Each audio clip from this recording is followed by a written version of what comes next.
Hey friends, Thomas here. I'm here with Tom. We just wrapped up the weekly podcast. If you have never given it a listen, you can click the link below. It's a conversation that we have every single week that connects the sermon on Sunday to our real lives lived Monday through Friday. We are praying for you. We hope that you're praying for us. One of our elders, Jeff, sent me a text this week talking about Psalm 133 and how he was praying for our church. How good and pleasant it is when God's people live together in unity. The whole book of 1 Corinthians is about the unity of the church. How do we stay undivided when we know there are so many things that can pull us apart?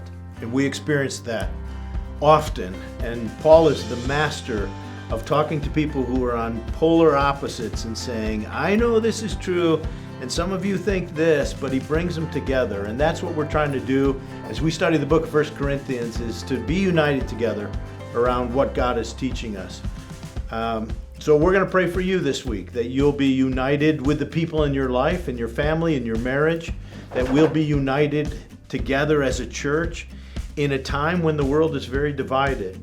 We're going to pray for our nation and for the new leaders who have come into office, that we'll be able to be the church very distinct in the world around us in the day we've been given by God to live. So we're going to be praying for you. Sunday we'll be back in 1 Corinthians chapter 10, the first 23 verses, learning Old Testament lessons on how we can walk today in a way that gives glory to Christ.